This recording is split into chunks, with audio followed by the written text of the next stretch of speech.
காந்தாரி கோவிலை மீட்டெடுக்க வேண்டும், தமிழர்கள் அனைவரும் ஒன்று திரள வேண்டும் என்று நோக்கத்துடன் என்னை முதல்ல என்னுடைய அலுவலகத்தில் வந்து சந்தித்தவர்கள் அண்ணன் சந்திரகாந்த் அவர்களும் அண்ணன் ராஜாகிருஷ்ணன் அவர்கள் தான். தமிழ் தேசியம் என்றாலே அப்போதுதான் நான் இந்த பொது மேடைக்கு வந்தேன். அதுக்கு முன்பு நான் ஒரு சாதி இயக்கத்துடைய தலைவராகத்தான் செயல்பட்டேன். என்னுடைய தமிழ் தேசிய அரசியலுக்கு முதல் வழிகாட்டி என்றால் அண்ணன் சந்திரகாந்தன் அவர்கள் மட்டும்தான். நான் அண்ணன் கூட காரைக்குடி மாநாட்டில் கலந்து கொண்டிருக்கிறேன், ஈரோடு மாநாட்டில் கலந்து கொண்டிருக்கிறேன், பல கூட்டங்களில் கலந்து கொண்டிருக்கிறேன். ஆனால் அண்ணனுடைய இறப்பிற்கு நான் வர முடியாமல் மிகவும் அந்த காலகட்ட சூழ்நிலையில வர முடியல.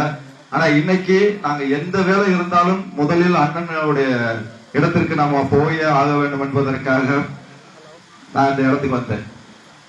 இந்த தமிழ் சமுதாயத்தில் ஒரு எல்லா பேருமே குடும்பத்தை பார்க்கணும், நமக்கு எதுக்கு என்று சொல்ற காலத்தை விட்டு அண்ணன் வந்து தன்னுடைய குடும்பத்தை அக்கா மருமைங்க 2 பேரு இந்த எங்க போனாலும் அந்த 4 பேர் ஒற்றுமையா கூட்டிட்டு வர்றது பெரிய கஷ்டம். குடும்பத்தை கூட்டிட்டு வந்து பொது இடத்துக்கு வர்றது தன்னுடைய மக்களுக்காக மட்டும் அல்ல, நாம் பிறந்த சமுதாயத்திற்காக மட்டும் அல்ல, இந்த தமிழ் சமுதாய மக்கள் யார் இந்த தமிழர்களுக்காக உழைக்க வேண்டும் என்று யாரெல்லாம் விரும்புகிறார்களோ அவர்களை ஒன்று சேர்க்க வேண்டும் என்பதற்காக தன்னுடைய உழைப்பு, தன்னுடைய பொருளாதாரம் எல்லாத்தையுமே செலவு செய்து அந்த இடத்தில் அண்ணனை கடைசியா பார்த்தது கமுதியில ஒரு காது குத்து விழாவில் சந்திச்சேன்.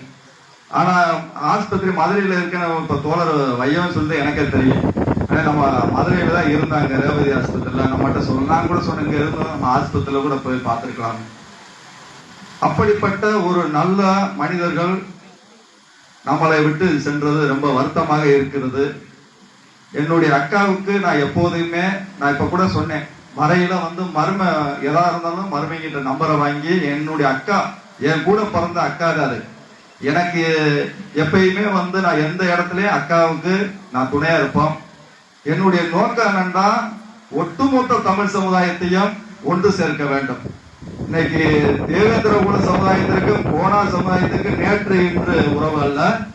நம்மள வந்து சூழ்ச்சியாக பிரிச்சிருக்கலாம், ஆனா நம்ம இதை ஒண்ணு சேர்த்ததற்கு அண்ணன் சந்திரகாந்த் அண்ணனுக்கு தான் நான் நன்றி சொல்லணும். தமிழன் யாரு, தமிழ் சமுதாயம் யாரு, தமிழ் குடிகள் யாரு என்பதை ஒவ்வொருத்தவங்களும் அறிஞ்சு அடுத்த தலைமுறையில் இன்னும் இந்த தமிழ் சமுதாயம் எல்லாம் ஒற்றுமையை சேரணும்.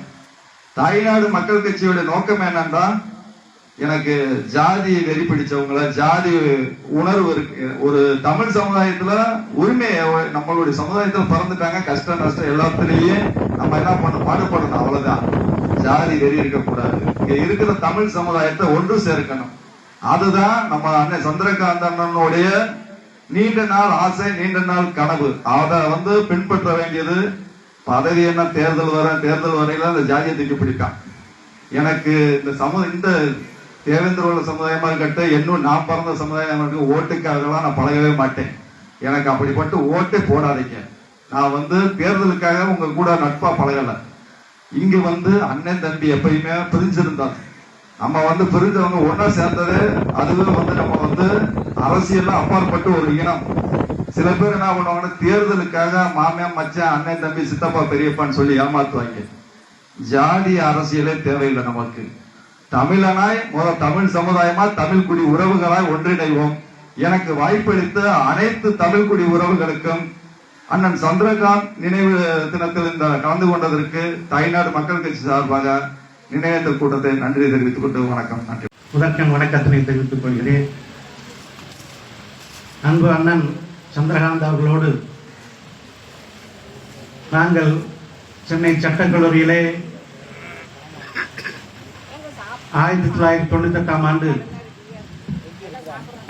சென்னை அம்பேத்கர் சட்டக்கல்லூரியிலே நாங்கள் படித்துக் கொண்டிருந்த பொழுது அண்ணனோடு பழகுகிற ஒரு வாய்ப்பை பெற்றோம்.